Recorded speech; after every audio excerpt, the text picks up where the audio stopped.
Muy bien. Muy bien, doctores.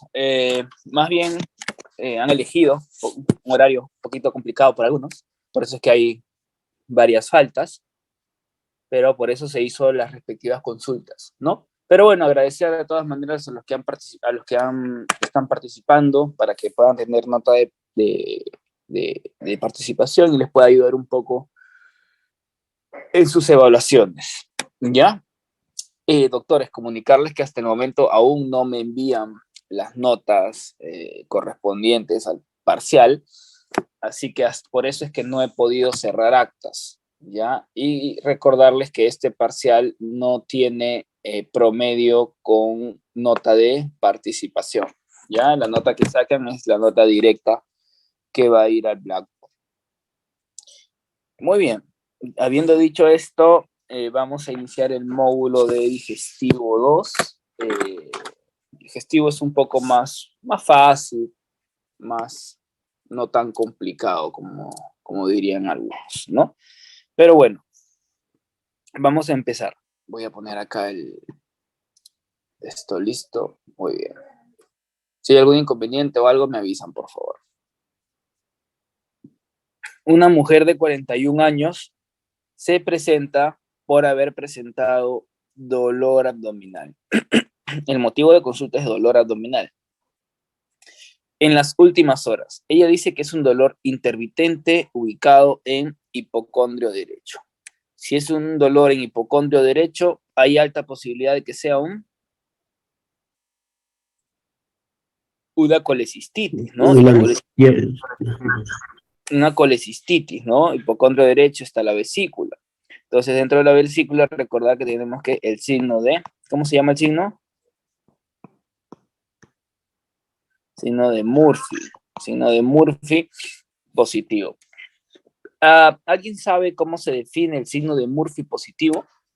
¿Qué características clínicas tiene que tener para que sea un Murphy positivo? Doctor, cuando hay dolor a la presión del reborde costal derecho. No. Eso es lo que normalmente nos dicen, lo que normalmente Doctor, creemos. Dígame, doctor. sería cuando hay un dolor que irradia en forma de cinturón, doctor. No, tampoco. Doctor, El dolor sería es en los pacientes que tienen problemas de pancreatitis. un dolor en la expiración profunda cuando haces compresión en esa zona del hipocondrio. ¿Cuándo hay qué, doctora? Cuando hay dolor en la inspiración profunda, haces compresión en el hipocondrio derecho. No. A la palpación profunda, doctor. No, doctores. El signo de Murphy, estamos acostumbrados a pensar que el signo de Murphy es dolor. Y no es exactamente dolor. El signo de Murphy es el famoso arresto inspiratorio. Tú le pides al paciente que comience a tomar aire, le presionas el punto de Murphy a palpación y el paciente automáticamente deja de respirar. Eso es un Murphy positivo, o también llamado, en los últimos exámenes he visto que ponen arresto inspiratorio. No específicamente es dolor, es arresto inspiratorio. El paciente deja de respirar, ¿ya? Cuando uno presiona en este punto.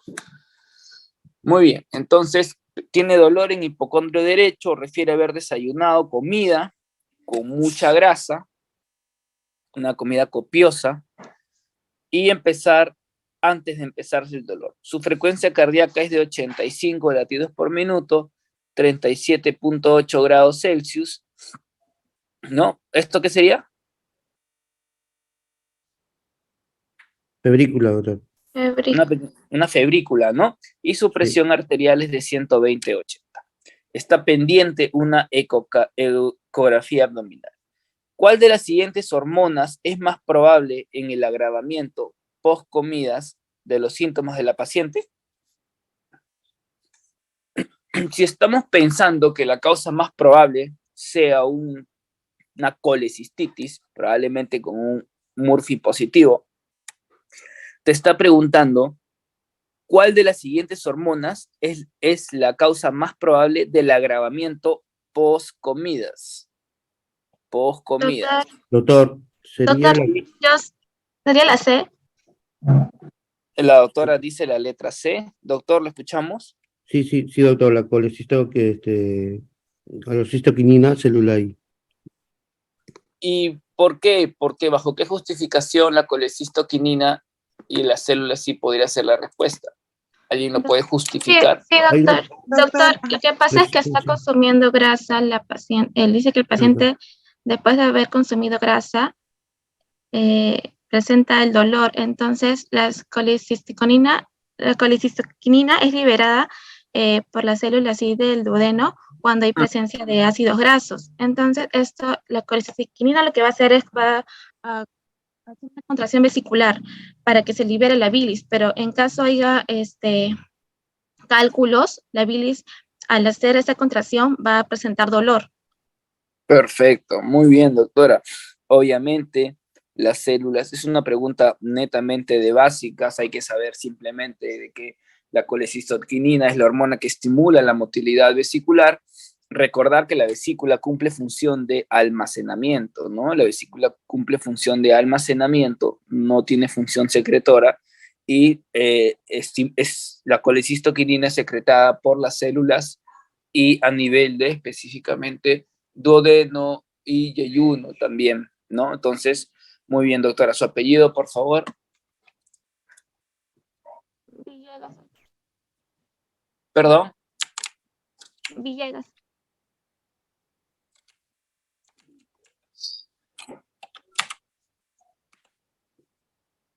Muy bien, doctor. Y el doctor que estaba Doctor, con, doc- que estaba, doctor, sí. Acharte, yo doctor. también yo también se lo puse a su chat, doctor. Ah, ya. Tengan cuidado que yo estoy revisando los dos dispositivos y me hace un poco complicado a veces estar viendo el chat, ya. A ver, déjame ver. Sí, el chat no estoy viendo justamente. Ya. Así que prefiero que participen y si quieren hacer un poco más de orden, levanten la mano para poder visualizarlos como participantes, ¿ya? Muy bien, excelente. ¿Cómo se Doctor, llamaba cómo se llamaba la válvula del conducto cístico?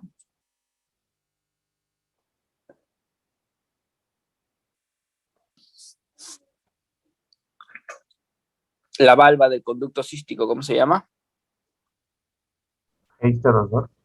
La válvula de Heister, eso ya lo hemos visto en clase, no pueden estar dudando o no saberlo, doctores. Válvula de Heister, ya, muy bien. Y obviamente, dentro de las acciones gastrointestinales, cada hormona tiene un lugar de secreción, que a veces es lo que normalmente podemos preguntar, ¿no?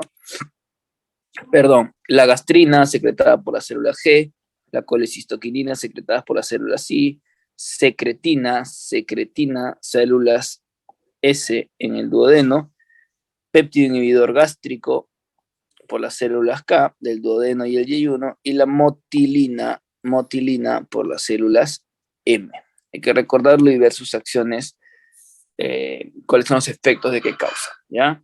Colecistoquinina y células I. Muy bien. Vamos a la siguiente pregunta. Vamos a revisarla. Una mujer de 56 años acude a emergencia por dolor abdominal en hipocondrio derecho. Igual, dolor abdominal en hipocondrio derecho. Ok.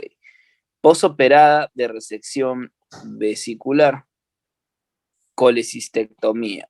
Ok, perfecto. Yo les hice este comentario en clase. Una paciente posoperada de vesícula puede volver a tener cálculos.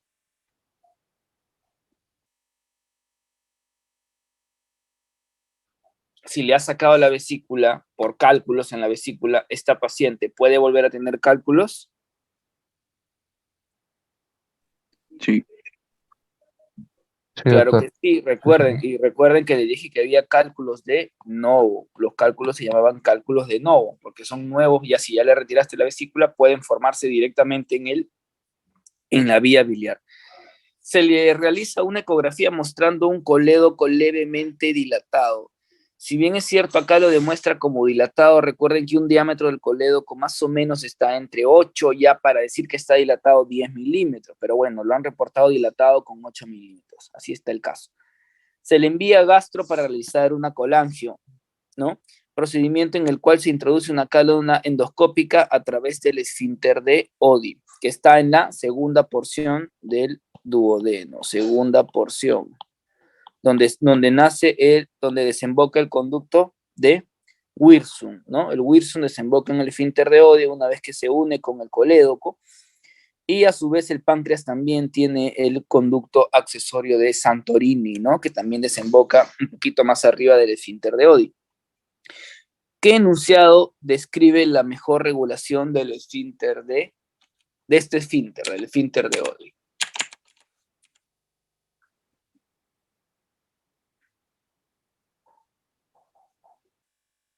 A ver, vamos a ver. Una hormona liberada por las células C, ya sabemos que las células C secretan la colecistoquinina.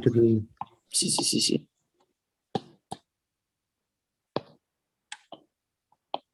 Colecistoquinina. Entonces, del duodeno, perfecto.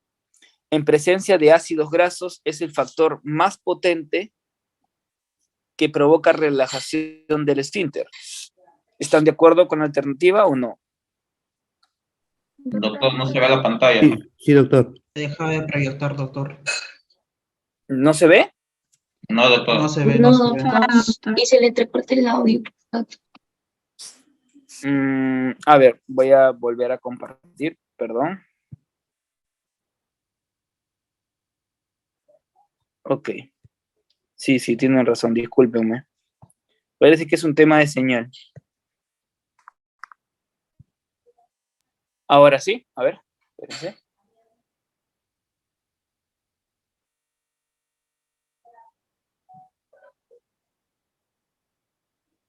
¿Pueden visualizar ya o todavía? Todavía no. No, doctor. Uy, ¿qué pasó? Ok.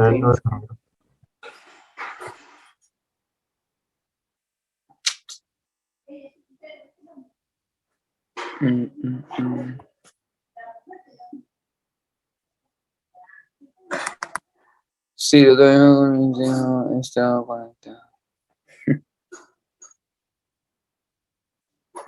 Muy bien, no hay problema.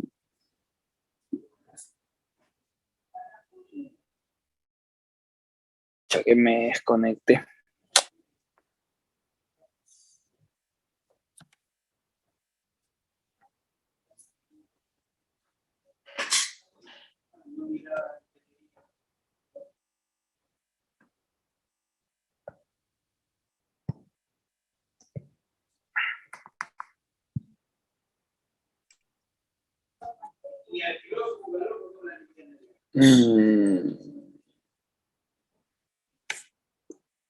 ¿Me escuchan, doctores? Sí, doctor. Sí, doctor, sí. A ver, un segundito que voy a volver a abrir el iPad, que no sé por qué no me está permitiendo compartir. A ver, voy a intentar una vez más. De vez en cuando me ha pasado esto.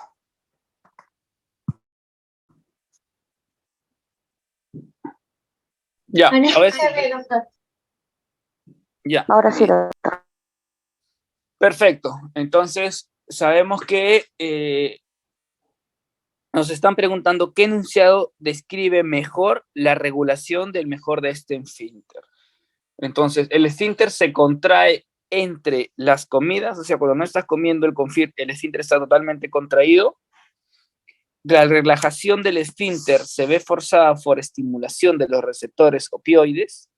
Una hormona liberada por las células M duodeno es la causa más eficaz de relajación. Específicamente, dígame, doctor. Doctor, en este caso sería la respuesta de la A, porque dentro de las funciones que tiene la colecistoquinina, que son liberadas por la célula I, es la relajación del esfínter de Oddi. Claro, por supuesto, doctor. Excelente. Doctor Acharte, si no estoy mal. Sí, sí, doctor. Está bien, doctor, muy bien. Entonces, una hormona liberada por las células I, obviamente la colecistoquinina del duodeno, claro que sí, en presencia de ácidos grasos, justamente con relación a la pregunta anterior, ¿es el factor más potente que provoca relajación? Claro que sí. Entonces, esta pregunta, por más que las que siguen tengan un componente un poco complejo, que de repente no se puede profundizar tanto, qué sé yo, obviamente la pregunta, la clave A es mucho más potente y obviamente está la alternativa correcta, como lo ha mencionado el doctor Acharte, ¿no? Y si podemos ir discerniendo cada una de las preguntas, ¿el esfínter se contrae entre las comidas? No necesariamente, ¿no? No es que solamente cuando uno está comiendo el esfínter Oddi permanece abierto. La relajación del esfínter se ve forzada por la estimulación de los receptores opioides, no específicamente, no necesariamente por el tema de opioides. Si bien es cierto que hay un concepto que hay que tener mucho cuidado en los pacientes, por ejemplo, que tienen pancreatitis, no recomiendan dar opioides específicamente porque los opioides pueden incrementar el cierre del esfínter de Oddi. Ya, ese es un detalle que hay que tenerlo en cuenta. Los pacientes con pancreatitis no se recomienda dar opioides porque estos pueden aumentar el tono del esfínter de Oddi y empeorar el cuadro clínico. ¿Ya? Una hormona liberada por las células M duodeno es la causa más eficaz. No, no son las células M, son las células I. Y la regulación del esfínter de Oddi no implica entradas neuronales falsas. Pues todo este tipo de mecanismos simpáticos y parasimpáticos tiene regulación neuronal, ¿ya? Entonces, recuerden ese detalle de los opioides en pancreatitis, ¿ya? Que no se recomienda darlos. Muy bien, doctores. El aumento del pH del estómago es la consecuencia de cuál de las siguientes causas. Aumento del pH, o sea, el proceso se va a encontrar un poco alcalino. ¿Cuál es el pH normal del estómago más o menos que debería tener? -4, doctor. Más o menos menor a 4, ¿no? Y si yo tengo un pH muy, muy bajo, ¿qué patología podríamos pensar?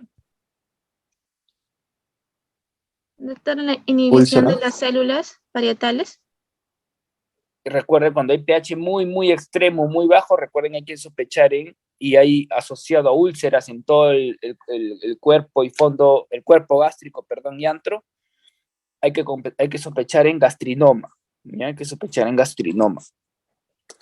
Muy bien, entonces, el aumento del pH, obviamente nos están preguntando indirectamente. Yo lo que he notado en estas últimas preguntas es que no necesariamente nos ponen la alternativa directa, dirigida, sino que nos ponen algún concepto para poder interpretarla. Entonces, el aumento del pH del estómago es la consecuencia de las siguientes causas. Obviamente, si estamos hablando del aumento del pH, nos están preguntando quiénes ya hemos hablado, hemos repetido, las células parietales son las que secretan ácido clorhídrico y factor intrínseco. Y las células principales son las que secretan pepsinógeno. Entonces nos están preguntando, dentro de las alternativas, obviamente, como ya lo mencionó la doctora, una inhibición de las células parietales de que me producen el ácido clorhídrico era la principal causa que me pueda subir el pH, ¿no? Porque son las que producen, perdón, el ácido clorhídrico. Recuerden qué componentes se tenían que intercambiar con la sangre para poder formar el ácido clorhídrico.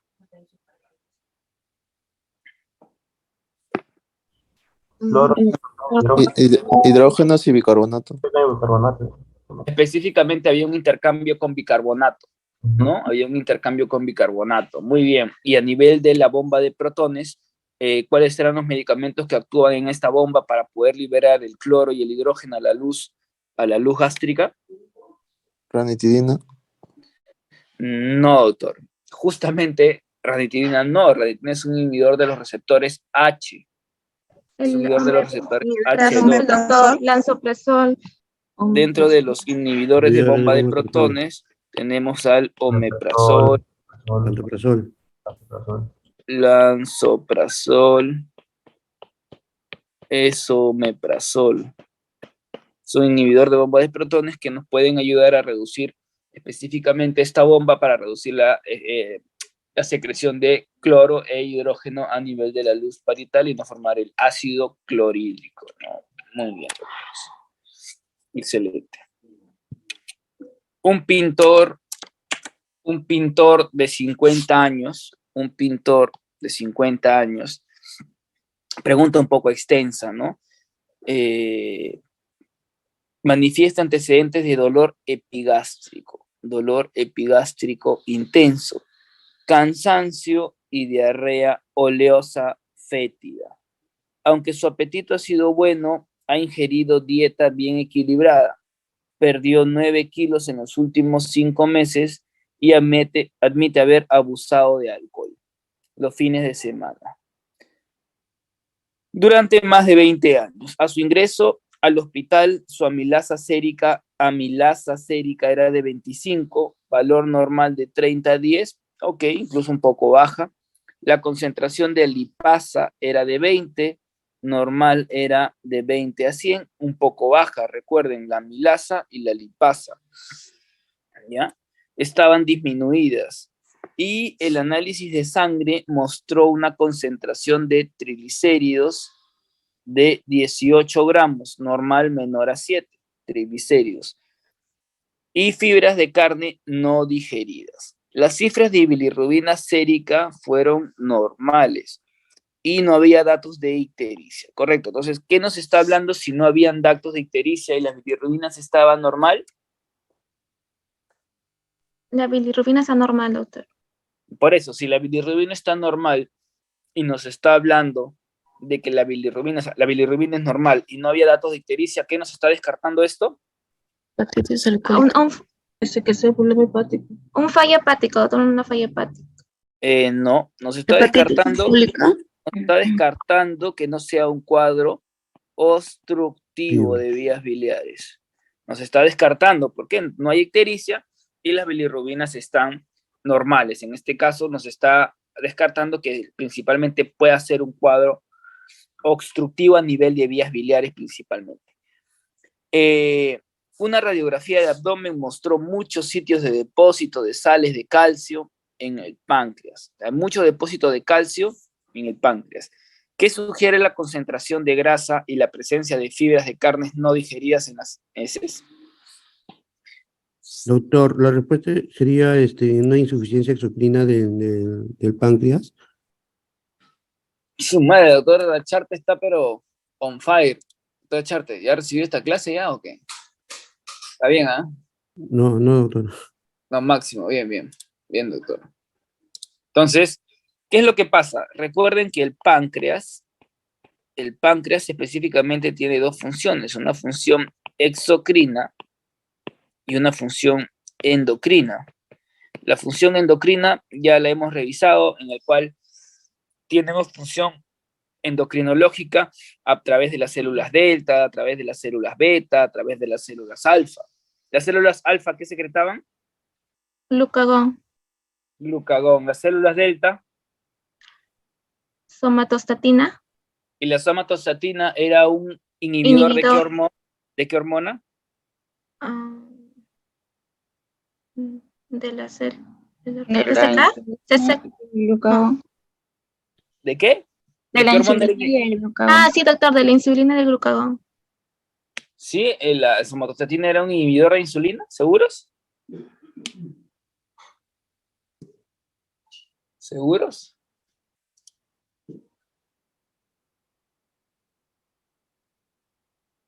¿De qué, doctores? Ácido, doctor. También inhibía el ácido, a la producción de ácido clorhídrico también inhibía.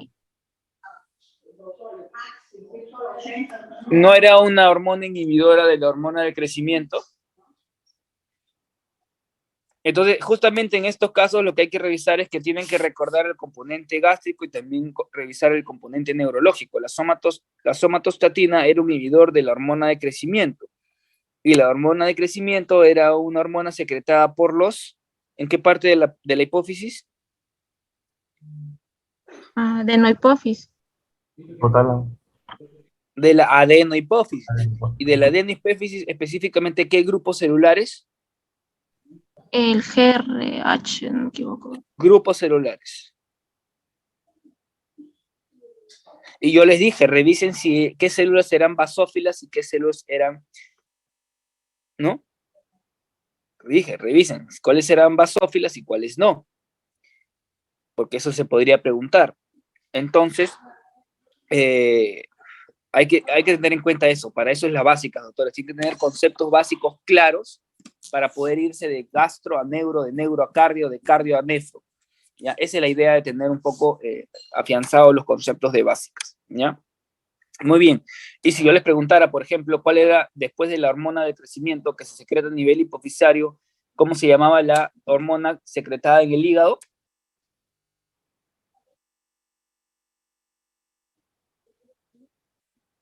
¿No? El IGF-1, el factor similar a la insulina tipo 1. Ya ven, doctores, tienen que, y eso ya lo hemos hablado en clase, no se pueden olvidar. Muy bien, en fin, ya el doctor Acharte dijo la respuesta, era una insuficiencia exocrina del páncreas. ¿Por qué? Porque la parte endocrina, ya le hemos visto, células alfa, beta, delta, principalmente, y la función exocrina justamente es la que se encarga de ver la parte de producir lipasa, producir un poco de amilasa para poder digerir los alimentos que consumimos. Entonces, en una paciente de que tiene lipasa disminuida, que tiene amilasa disminuida y que la concentración de triglicéridos es baja, ¿por qué? Porque si no hay una adecuada asimilación de grasas que tienen que ser digeridas a nivel de intestino delgado principalmente o degradadas en acilgliceroles, y no puede, entonces el paciente va a tener esteatorrea, o sea, grasas en las deposiciones, ¿no? Recuerden que el paciente reportó que tenía diarrea oleosa y fétida, ¿ya? Entonces, eso se llama esteatorrea. Muy bien, insuficiencia exocrina del páncreas. Y el resto de preguntas no tienen absolutamente nada que ver, es bastante fácil de discernir esta pregunta. Muy bien, doctora Charte. Muy bien. Vamos a ver, un chofer de 57 años presenta esteatorrea. Ok. Un chofer de 57 años presenta esteatorrea. Aumento de grasa en las heces. Sobre la digestión de las grasas es incorrecto. ¿Dónde se absorben las grasas? En el intestino. Ya, pero ¿en qué parte, doctora?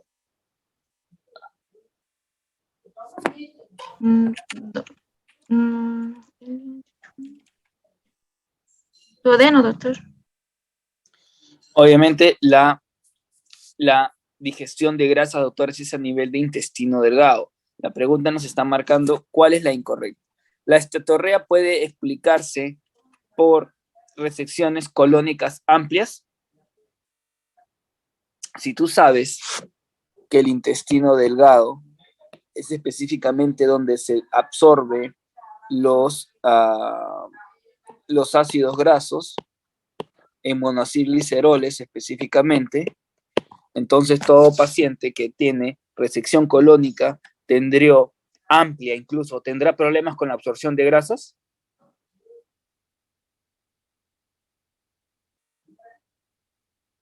No, no tendría problema. No tendría problema porque la absorción de grasas es a nivel de intestino delgado, no tiene nada que ver la resección colónica. Y aquí es donde quiero que entiendan, hay que tener conceptos bastante básicos. A veces la pregunta puede parecer muy compleja, yo cuando he visto esto de digestivo, pero si tenemos conceptos bastante puntuales, vamos a poder llegar a la pregunta. Una mayor concentración de grasa en las heces significa que la sustancia no se absorbe a nivel del tracto gastrointestinal. Claro, no se absorbe, por eso hay mayor concentración de grasa. Debido a sus propiedades químicas, la grasa puede ser difícil de absorber, por lo que debe emulsionarse. ¿Qué opinan de esta alternativa? Sí, doctor.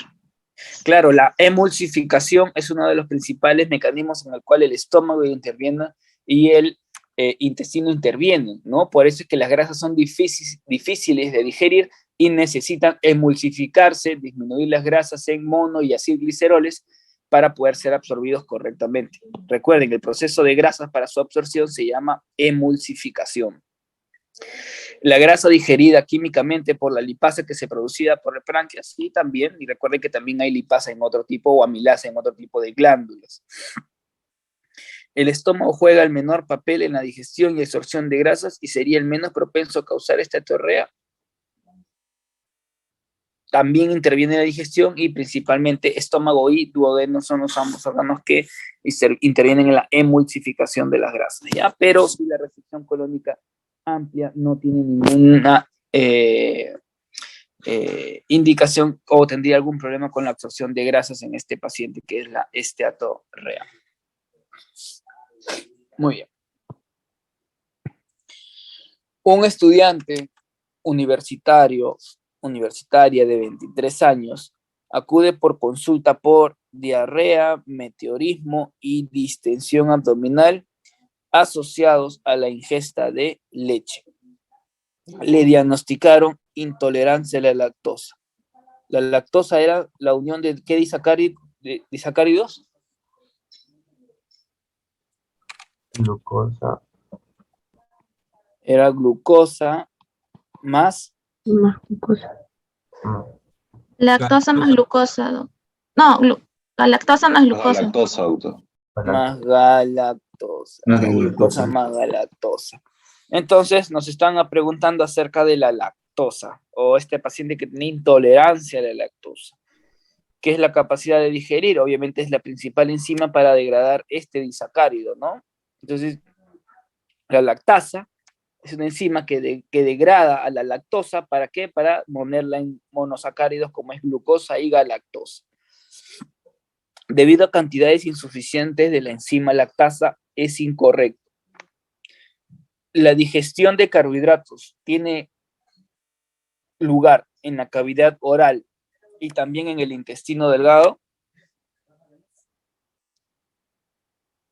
La digestión de carbohidratos tiene lugar en la cavidad oral y en el intestino delgado. Sí. Sí. Listo, obviamente, claro que sí. La cantidad de lactasa en el lumen intestinal no se modifica con la edad. La cantidad de lactasa en el lumen intestinal no se modifica con la edad.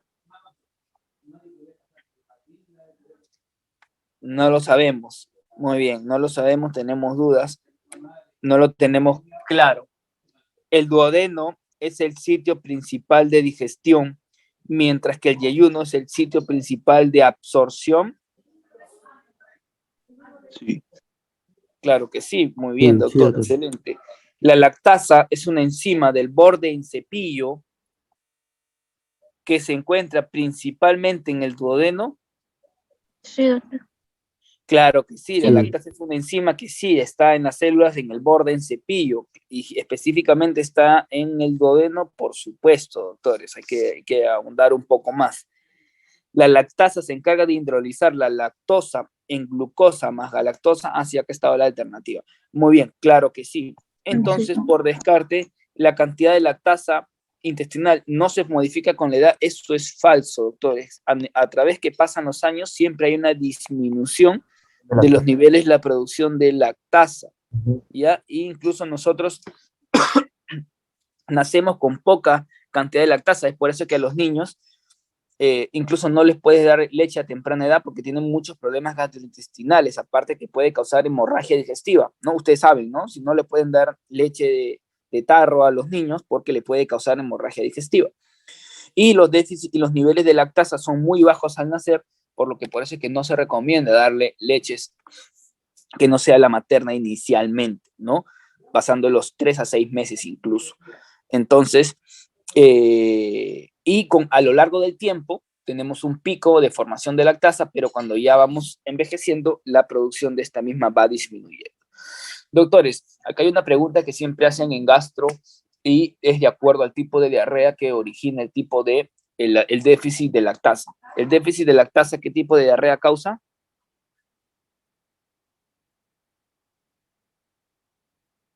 ¿Qué tipo? Acuoso. El tipo de diarrea por el déficit de lactasa causa diarrea osmótica, doctores. La diarrea causa diarrea osmótica. Como no hay una absorción de la lactasa a nivel de la luz intestinal, entonces va a haber un incremento de osmolaridad a nivel de la luz. Entonces hay una diarrea osmótica. Comienza a jalar agua para poder disminuir esa osmolaridad en la luz y hay diarrea osmótica por déficit de lactasa. No se olviden, doctores. Muy bien, la cantidad de lactasa no se modifica con la edad. Claro que sí se modifica con la edad, ¿ya? Un grupo de estudiantes está experimentando con conejos para identificar factores que modifiquen el vaciamiento gástrico. ¿Cuál de las siguientes haría más lento este proceso? ¿Cuál de las siguientes alternativas haría más lento este proceso? Entonces nos están hablando de vaciamiento gástrico disminuido. ¿Ya? Para que exista un vaciamiento gástrico, ¿qué tiene que haber? ¿No? ¿O por qué el estómago se demoraría mucho más?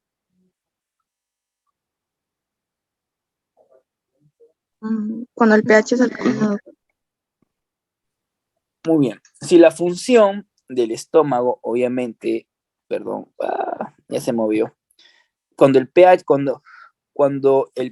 la función del estómago específicamente es secretar ácido clorhídrico, y el ácido clorhídrico se secretado a la luz intestinal, ¿qué hace? El pH lo disminuye, ¿no? Tanto así que el pH más o menos menor o igual a 4, como normal en el estómago. Entonces, si tú no llegas a obtener niveles de pH óptimos para poder ya comenzar a la formación del quimo y poder pasar del antro pilórico hacia el duodeno, todavía si tienes un pH alto, o sea, un pH alcalino, como mencionó la doctora, en el quimo duodenal, aún todavía el estómago va a retrasar su función de vaciamiento para poder digerir completamente los alimentos, ¿no? Y en este caso sean grasas, emulsificación, proteínas, pero principalmente uno de los mecanismo es el pH. Mientras si el pH es alto todavía, el estómago no va a poder realizar el vaciamiento gástrico correcto. Ya, muy bien, doctora. ¿Su apellido cuál es? Suárez, doctor. ¿Suárez qué? Suárez Ruiz. Suárez Ruiz. Angie Carolina. Ok, perfecto. Muy bien. Vamos acá. Una mujer de 25 años, diabética, un antecedente cardiovascular importante y diabetes tipo 1 todavía. ¿La diabetes tipo 1 qué tipo es? Insulino dependiente. Insulino dependiente. Una insulino dependiente, ¿no? Es decir, deficiencia de insulina. Manifiesta desde los 15 años estreñimiento prolongado, distensión abdominal y pirosis. Estreñimiento prolongado, distensión abdominal y pirosis. Ahí está, justo ahí se iba a llegar. Se le ha diagnosticado una gastroenteroparesia por neuropatía diabética. Recuerda que dentro de las complicaciones de la diabetes mellitus, sean agudas o tardías principalmente, hay neuropatía. Así como hay neuropatía periférica, también hay gastroenteroparesia por neuropatía diabética. Es decir, el tránsito intestinal puede estar disminuida por esta patología. Entonces, puede haber distensión, estreñimiento un poco prolongado, hay alteración de los esfínteres que son regulados por este sistema, entre el sistema simpático y parasimpático, ¿no? Si no va a haber una adecuada regulación. Entonces, esto implica en una paciente con gastropatía diabética tipo 1, que tiene clínica, no existe una adecuada regulación vago-vagal refleja. No existe una adecuada regulación vago-vagal refleja. Sí. ¿Sí implica? Sí, doctor. Esa sería la... Sí, doctor, esa sería la respuesta. Sí, sí, doctor. Claro, no existe una adecuada. Entonces, tengan en cuenta esas alternativas. ¿Ya? No existe una adecuada regulación vaso-vagal refleja. Claro, por supuesto, si hay una neuropatía diabética, una gastroparesia, no va a haber una adecuada regulación. Por eso es que el paciente tiene clínica. Ese es el factor principal. La lesión de las neuronas ganglionares parasimpáticas aumentan el peristaltismo. No, no lo aumentan, al contrario, lo disminuyen. Es por eso que el paciente tiene distensión, ¿no? Si disminuye el peristaltismo, va a quedar mayor retención, mayor tiempo la digestión, se va a distender el abdomen. Las neuronas ganglionares intramurales simpáticas secretan exceso de noradrenalina. ¿Secretan exceso de noradrenalina? No, porque eso sería incrementar el peristaltismo. Entonces no secretan neuronas. Mayor secreción de acetilcolina estimula los receptores nicotínicos en la pared intestinal.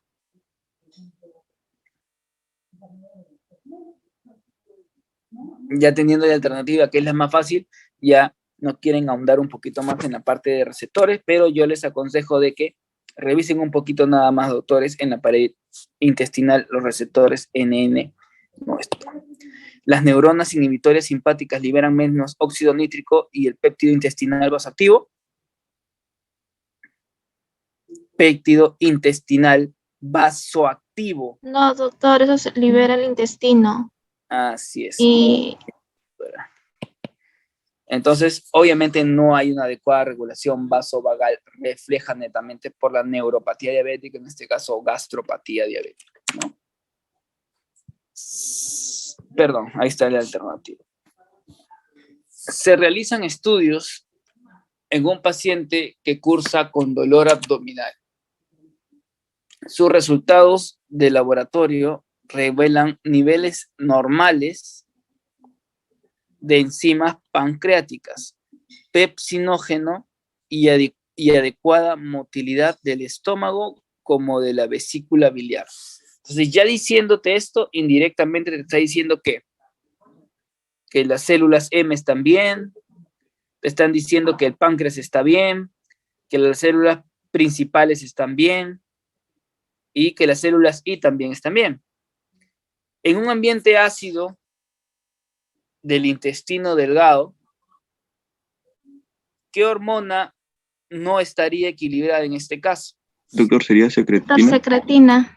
Cretina, ¿Por doctor. qué? ¿Por qué, doctores? La secretina Inhibe estimula lo la secreción de bicarbonato y del pancreático. Entonces, si usted dice que es un medio ácido es porque está disminuido.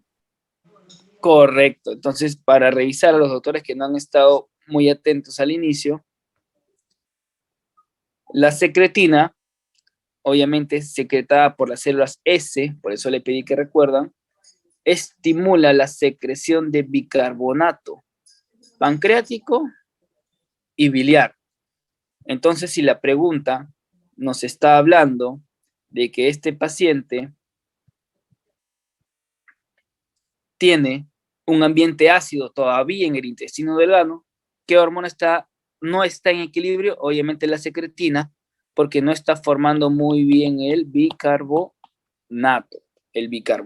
Muy bien, excelente, doctora.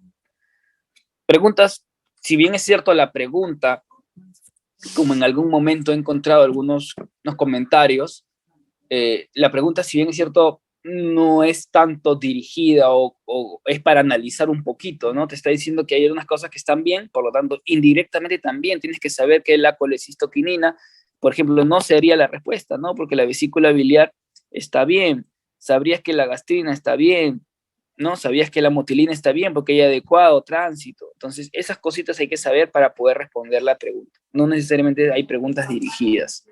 La secretina. Muy bien, un lóbulo hepático. Un lóbulo hepático se puede dividir en 3 zonas que se irradian hacia afuera una de la otra. ¿ya? Un lóbulo hepático se puede dividir en 3 zonas que se irradian hacia afuera una de la otra. ¿Cuál de las siguientes afirmaciones es falsa? A ver, doctores, ¿alguien me podría decir la alternativa? Sería la letra D, porque en lo que es la zona 3 va a haber más sensibilidad a lo que es la hipoxia, es decir, va a haber menos cantidad de oxígeno, y ahí refiere que en la zona 3 hay mayor cantidad de oxígeno. Exactamente, doctora. ¿En la zona 3 hay menos o mayor cantidad de oxígeno? Hay menos cantidad de oxígeno. En la zona 3.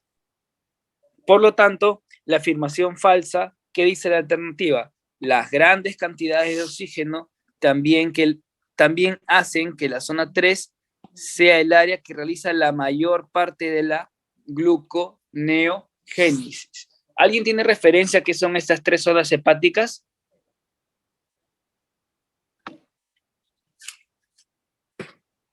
Y aquí quiero hacerles un pequeño recordaris de lo que hablamos una de la semana pasada.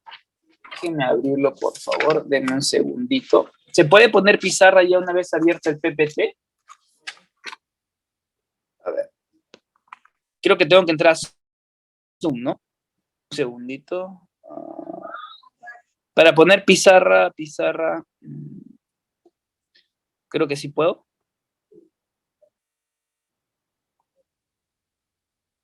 No puedo ver pizarra. A ver, un segundito.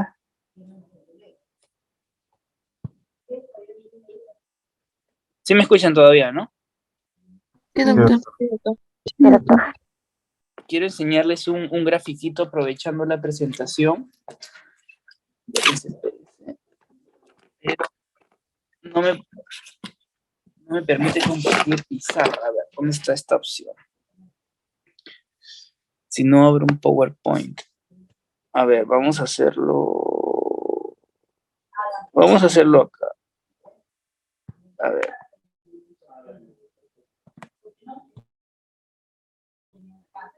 Vamos a hacerlo acá. Muy bien. ¿Me escuchan, doctores? Sí, doctor. Sí, doctor.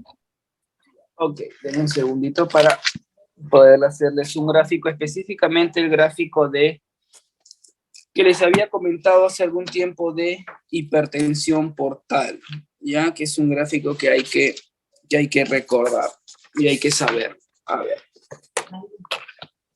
Vamos acá.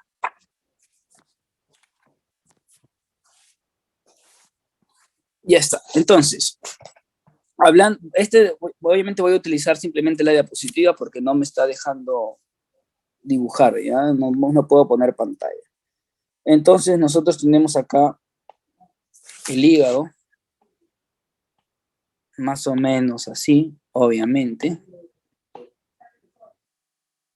El hígado. Recuerden que la vena porta, al final, es por la anastomosis de qué venas.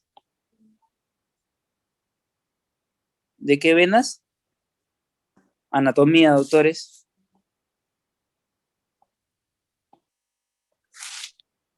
Doctor, sería por la vena esplénica y la mesentérica superior. Esplénica y mesentérica superior, ¿ya? Y estamos dando a la vena porta. Entonces, si nosotros dividimos al hígado en 3, ¿ya? A ver, vamos a poner otro color acá. Este gráfico, por favor, doctores, apúntenlo porque les va a servir para toda la vida. Tenemos entonces, a ver, no sé si estoy compartiendo. Estoy compartiendo bien, ¿no? ¿Sí se ve? A ver. Sí, doctor. Sí, doctor. Ya, entonces tenemos prehepática, hipertensión portal prehepática, hipertensión portal hepática y hipertensión portal poshepática. ¿Ya? Poshepática, hepática y prehepática. Recuerden que las causas de hipertensión portal, y recordar la hepática se divide en 3, ¿ya? Posinusoidal, sinusoidal y presinusoidal, ¿ya?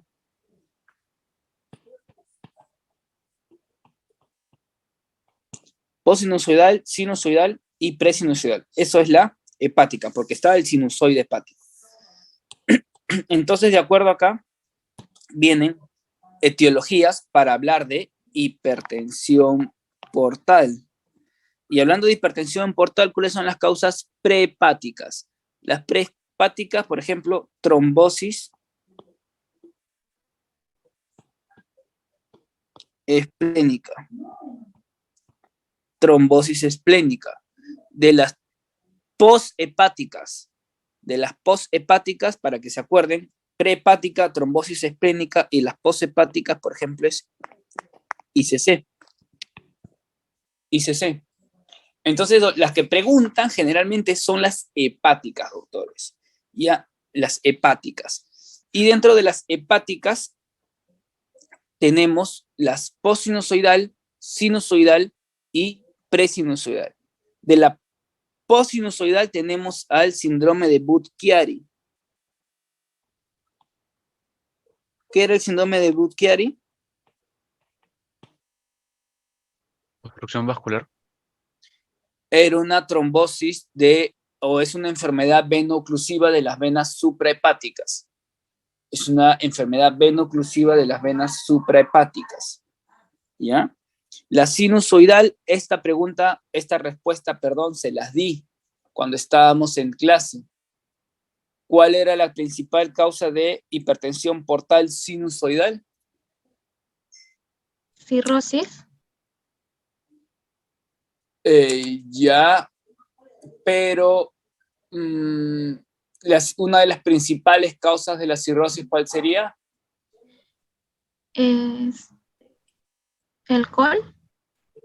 El alcohol. El alcohol, lo dije en clase, es una de las principales causas de hipertensión portal de origen sinusoidal. ¿Ya? De origen sinusoidal. Muy bien. Y de la presinusoidal, estamos hablando de esquistosomiasis. Esta pregunta ha venido en ENAM. De la hipertensión portal presinusoidal es la esquistosomiasis, ¿ya? Esquistosomiasis. Entonces, ese grafiquito de hipertensión portal, doctores, tienen que recordarlo porque siempre les va a servir, ¿ya? Muy bien. ¿Lo apuntaron para poder pasar? Un ratito.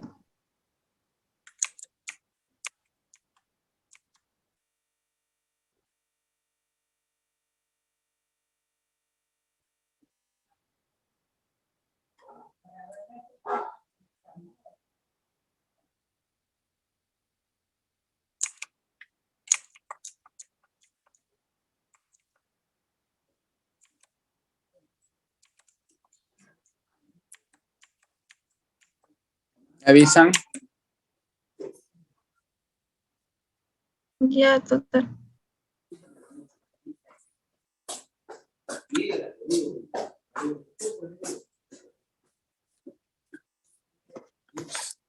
Muy bien.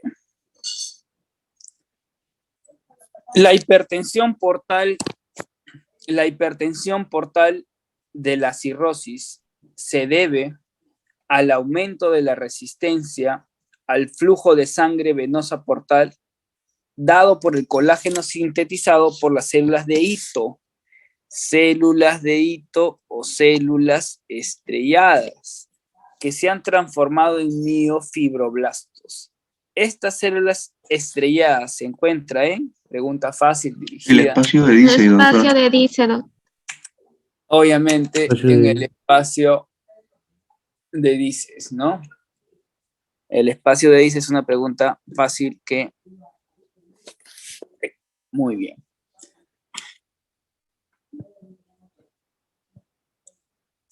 Paciente con cirrosis hepática, fibrosis del hígado, por alcoholismo. Recuerden que las principales causas de cirrosis hepática, ¿cuáles son?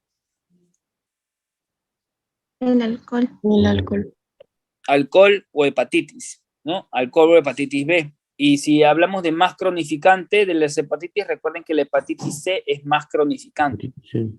Entonces, ingresa a la emergencia por gingivorragia. ¿Por qué un paciente con hepatopatía podría ingresar por gingivorragia o sangrado de encías? ¿Por qué no se va a secretar los factores de coagulación, doctor?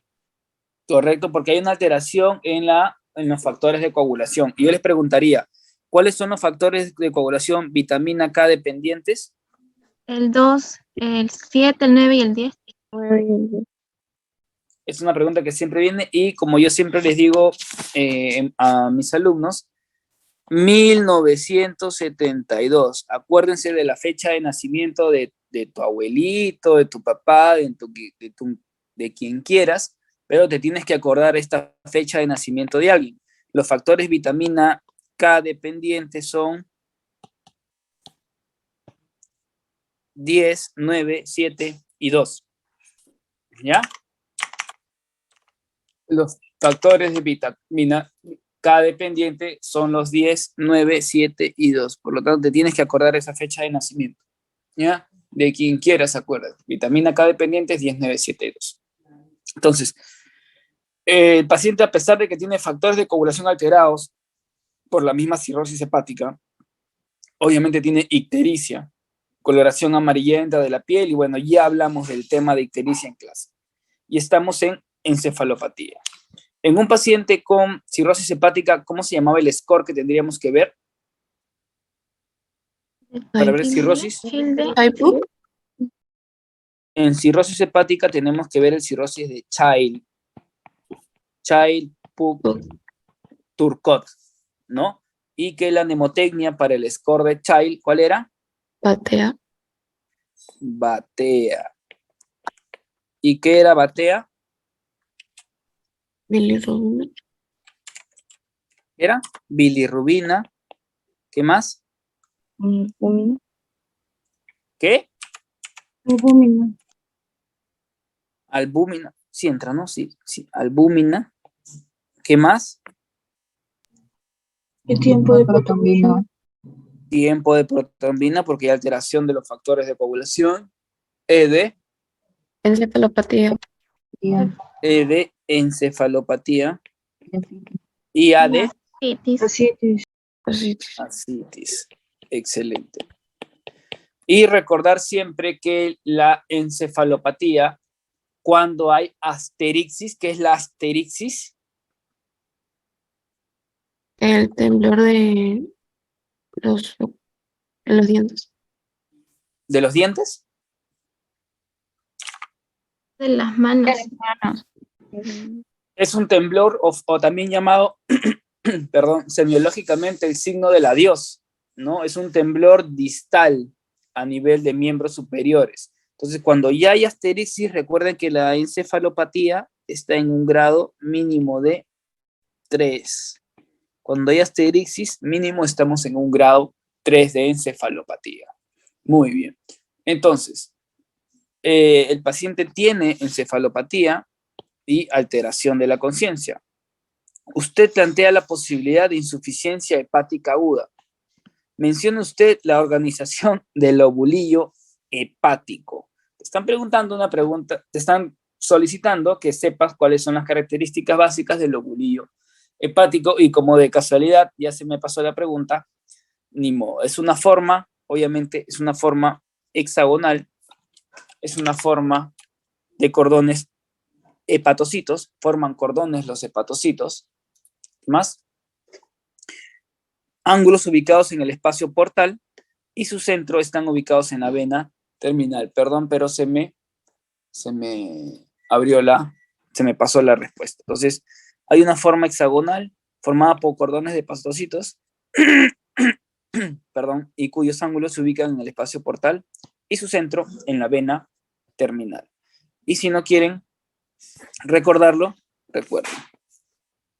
Rama de la vena porta, la tríada portal, ¿no? Conductillo biliar y rama de la arteria hepática. Vena porta, conductillo biliar y arteria hepática, tríada portal, ¿no? Y del sinusoide hepático, recuerden que tenemos una rama de la vena porta, rama de la arteria hepática, igual el conductivo biliar, pero la forma es como está acá. Ángulos ubicados en los espacios portales, ¿no? Los ángulos ubicados en el espacio portal y su centro en la vena terminal. ¿Ya? Un segundito que hay un poco de bulla acá, discúlpenme, doctores. ¿Ya? Canalículo biliar, sinusoides hepáticos, lámina hepática, la vena central y obviamente rama de la vena porta, conductivo biliar y de la arteria hepática. Pregunta de básicas para recordar. Su centro está en la vena terminal y los ángulos en los espacios de la vena porta. ¿Ya? Una cirujana estudia nuevos métodos de trasplante de hígado y realiza una hepatectomía completa. Una hepatectomía completa en un animal de experimentación. Antes de injertar el hígado donado, antes de injertar el hígado donado, o sea, antes de hacer el trasplante, cabría esperar un incremento en la concentración sanguínea de Estrógenos. ¿Por qué, doctor? Doctor, según estudios se ha visto de que ha visto protectores, ¿no? Hepatoprotectores de los estrógenos en el hígado. ¿Esta clase ya la han llevado? No, doctor, no lo hemos llevado. Ya, ¿y por qué la justificación sería estrógenos, doctores, fisiopatológicamente? Doctor, tenía algo que ver con lo que era la fusión mitocondrial. Mejoraba y hacía que... La mitocondria. ¿Seguro?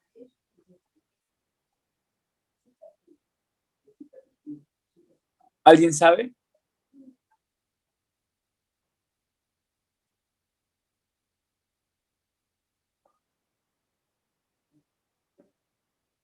Y sí, específicamente son los estrógenos, perdón, se me pasó.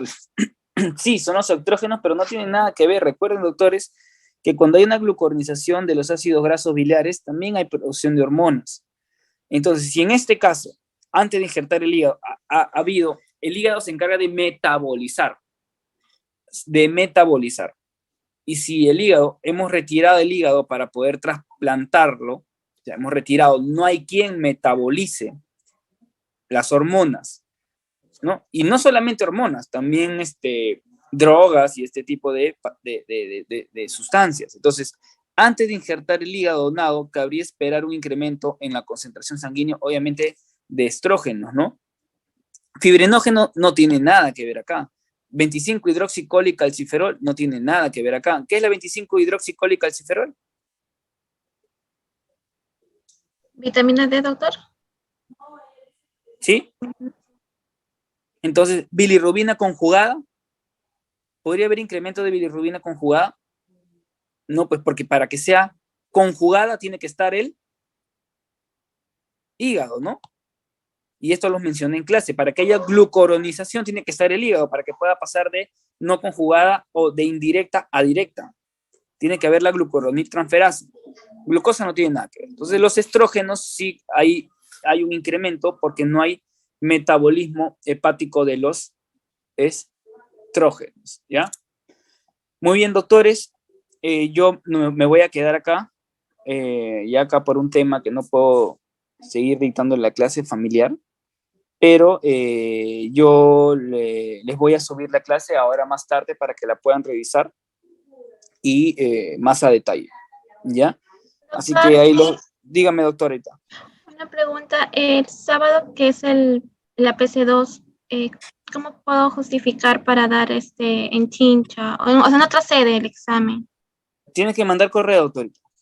Ya, doctor. Esto ya todo el mundo lo sabe, tienen que mandar su correo indicando el lugar de qué sede, ciclo, código, de dónde son y dónde quieren dar para poder enviar el correo con anticipación, ¿ya? Doctor, gracias. Listo, doctores. Buenos días, que tengan un buen domingo. Cuídense bastante y muchas gracias por su participación. Hasta luego, doctor. Cuídense. Gracias, doctor. Hasta luego, doctor. Sí, doctor. Doctor.